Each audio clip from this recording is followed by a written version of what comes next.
출애굽기 1장 우리 1절에서 7절까지입니다.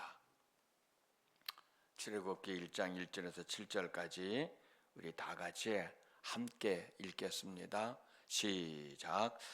야곱과 함께 각각 자기 가족을 데리고 애굽에 이른 이스라엘 아들들의 이름은 이러하니 르우벤과 시므온과 레위와 유다와 이사갈과 스불론과 베냐민과 단과 납달리와 갓과 아셀이요 야곱의 허리에서 나온 사람이 모두 70이요 요셉은 애굽에 있었더라.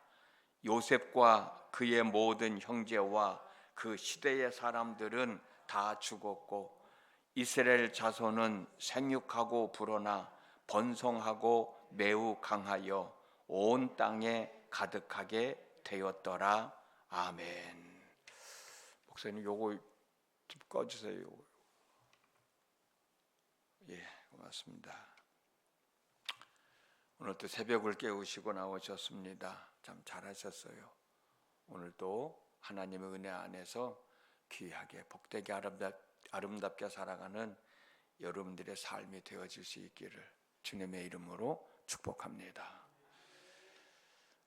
오늘부터는 이제 출애굽기에 있는 말씀을 우리 함께 나누면서 우리에게 향하신 하나님의 마음이 어떤지를 좀 알고 그 마음에 합당하게 살아갔으면 좋겠다라는 생각으로 말씀을 준비했습니다. 출애굽기를 알면 인생이 보인다는 말이 있어요. 출애굽기를 통해서 내 인생을 좀 바로 보고 이런 때는 내가 어떻게 해야 되나 라고 하는 것을 좀 깨닫고 말씀을 믿고 순종하면서 더 큰 하나님의 은혜 안에서 출애굽기를 통해서 우리에게 주시는 하나님의 뜻을 제대로 분별하고 그 뜻을 이루며 살아가는 삶이 되어졌으면 좋겠습니다. 하나님은 창세기 12장 1절과 2절에서 아브라함에게 너는 너의 고향과 친척과 아버지의 집을 떠나 내가 내게 보여줄 땅으로 가라. 내가 너로 큰 민족을 이루고 내게 복을 주어 내 이름을 창대하게 하리니 너는 복이 될지라 라고 말씀을 하셨어요. 아브라함은 이 약속의 말씀을 믿고 순종하여 고향과 친척과 아비 집을 떠나 하나님의 말씀하신 약속의 땅으로 갔습니다. 창세기 12장 7절을 보면 아브라함이 하나님께서 말씀하신 약속의 땅에 도착했을 때 하나님은 아브라함에게 나타나셔서 내가 이 땅을 내 후손에게 주겠다라고 말씀을 하셨습니다. 그래서 아브라함은 서쪽은 베델이요 동쪽은 아이라 하는 곳에서 하나님께 제단을 쌓고 여호와의 이름을 불렀습니다. 그런데 창세기 15장 13절과 14절 말씀을 보면 여호와께서 아브라함에게 이르시되 너는 반드시 알라 내 자손이 이방에서 계기되어 그들을 섬기겠고 그들은 400년 동안 내 자손을 괴롭히리니 그들이 섬기는 나라를 내가 징벌할지며 그 후에 내 자손이 큰 재물을 이끌고 나오리라 라고 말씀을 하셔요. 그 이방 땅이 바로 애굽의 고센 땅이었습니다. 오늘 우리가 읽은 본문 출애굽기 1장 1절 말씀입니다. 야곱과 함께 각각 자기 가족을 데리고 애굽에 이른 이스라엘 아들들의 이름은 이러하니라. 그리고 12아들의 이름을 쭉 기록해 놨잖아요. 하나님이 말씀하신 대로 야곱이 아들들을 데리고 애굽 땅으로 내려온 겁니다.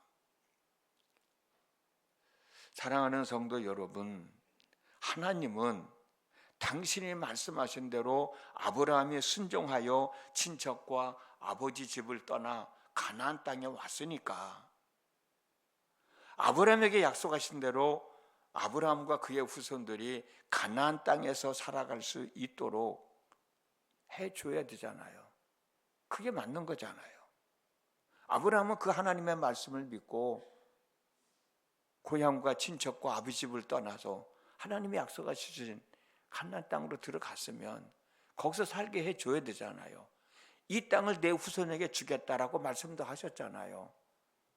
그런데 왜, 무엇 때문에 이방인의 땅에서 계기되어 400년이라는 긴 세월 동안 종살이를 하다가 다시 돌아오게 하신다는 말씀을 하셨을까?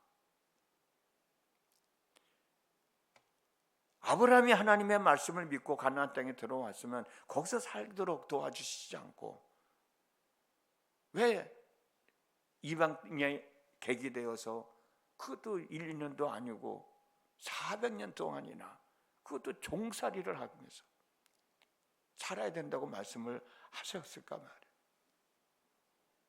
하나님께서 이런 결정을 내리신 것은 분명 이유가 있겠죠. 그 이유가 무엇일까?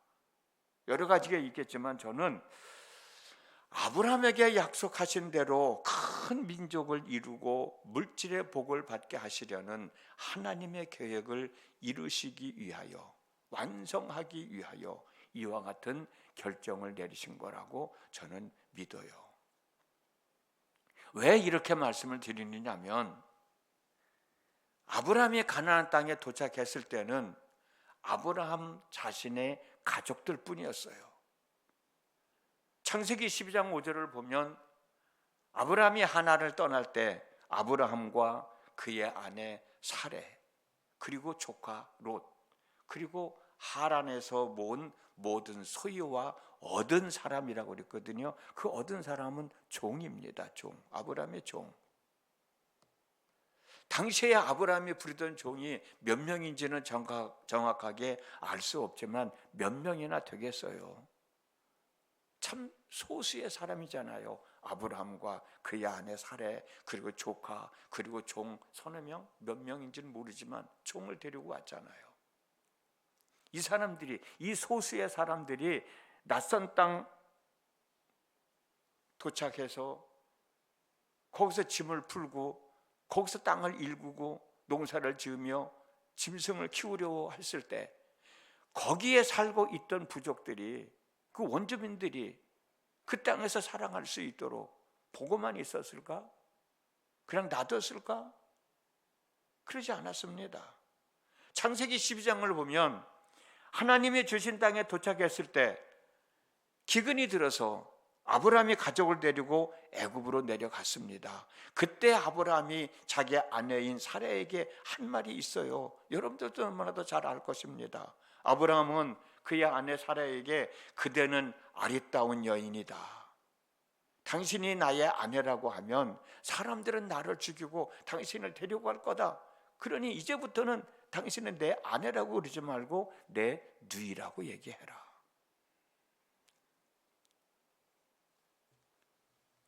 지금 아브라함이 있는 사회가 그런 사회였어요.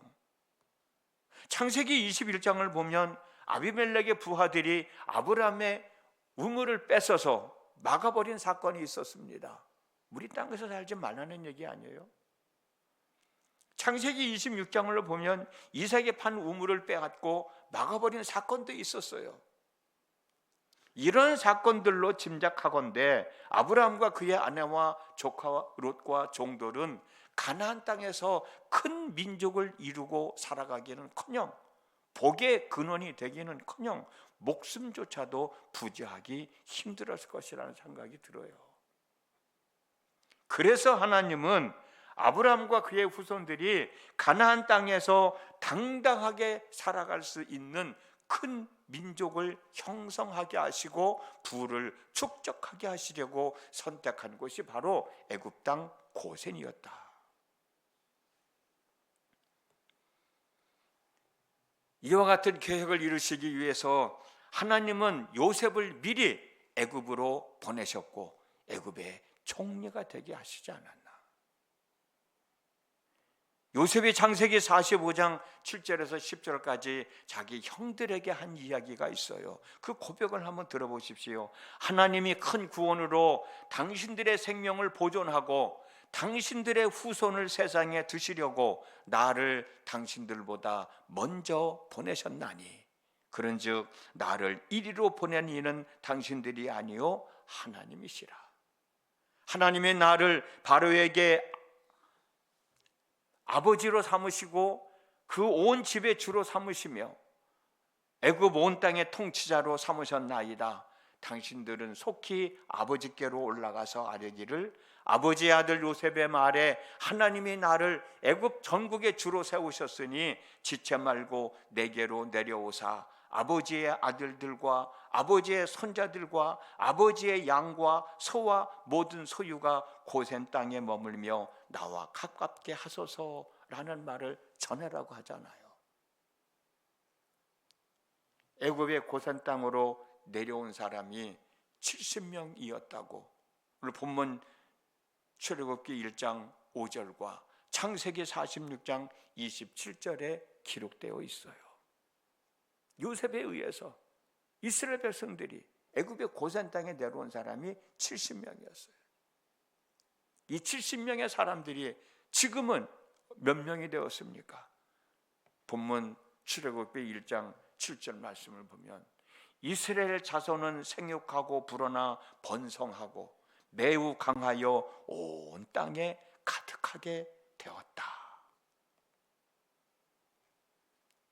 70명의 사람이 내려와서 400년 동안 비록 노예 생활을 했지만 고된 생활을 했지만 강하고 큰 민족을 이루었어요. 부를 축적했습니다. 어디 가서 살 수 있을 만큼 큰 민족을 이루었어요.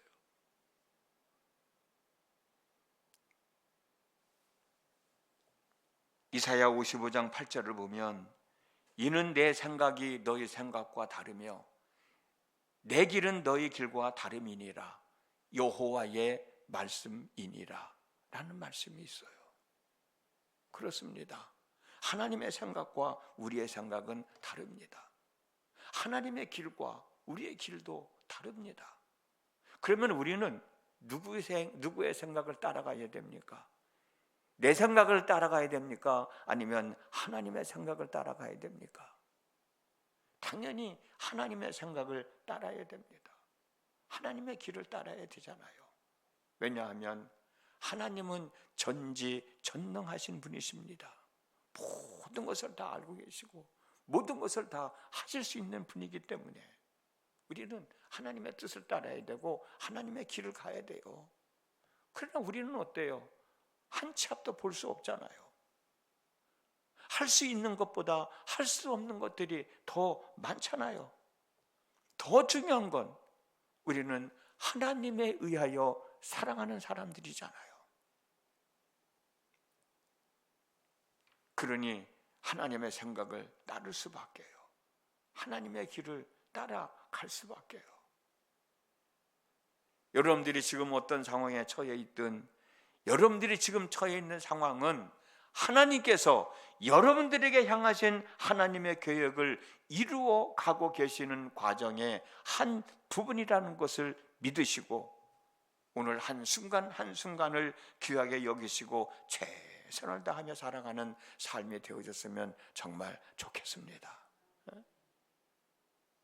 지금 어떤 상황에 있든 지금 내 삶을 하나님께서 온전하게 하시려고 이끌어가고 있는 일부분이란 말이에요. 하나님께서 이스라엘 백성들을 큰 민족을 이루고 부를 형성하게 하도록 고난의 길을 400년 동안 살아가게 하셨지만 지금은 어디 가서도 당당하게 살아갈 수 있는 큰 민족이 되었잖아요. 그 누구에게 무시당하지 않을 만큼 큰 민족을 만들었잖아요. 부를 축적했잖아요.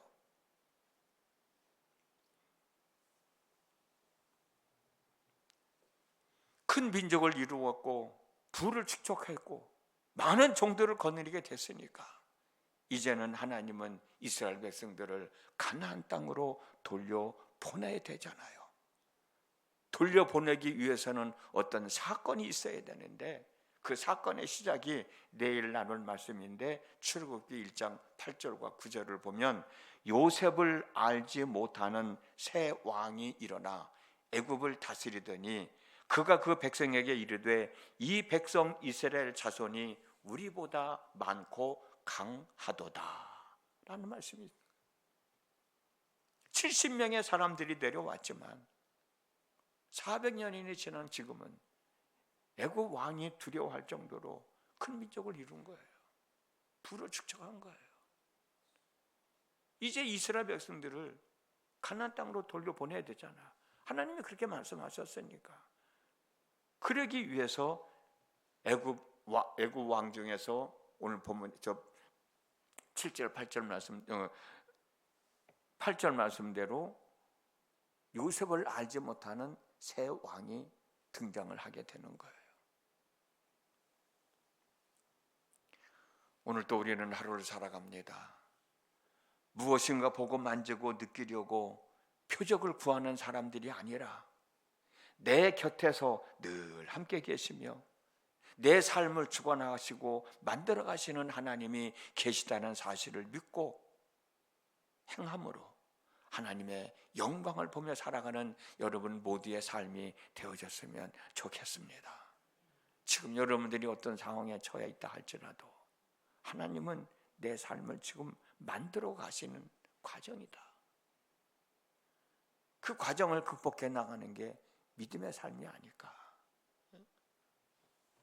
절대로 낙심하지 마시고 포기하지 마시고 원망하고 불평하지 마시고 이스라엘 백성들이 하나님께 부르짖었듯 여러분들도 기도하시고 그 기도를 들으시고 모세를 준비하시고 이스라엘 백성들을 애굽 땅에서 이끌어내 가듯 분명 하나님은 여러분들의 기도를 응답하시면서 여러분들의 삶을 이끌어 가실 거예요.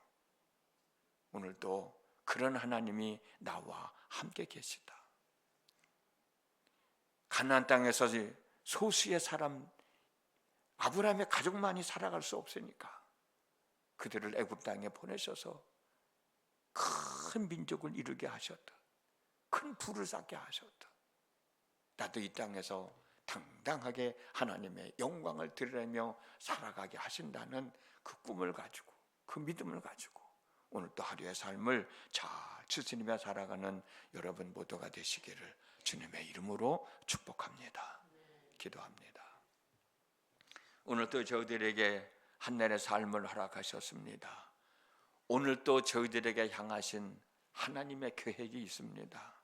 그 계획이 때로는 내게 기쁨이 될 수도 있겠지만 때로는 힘들고 어려운 상황이 될 수도 있습니다.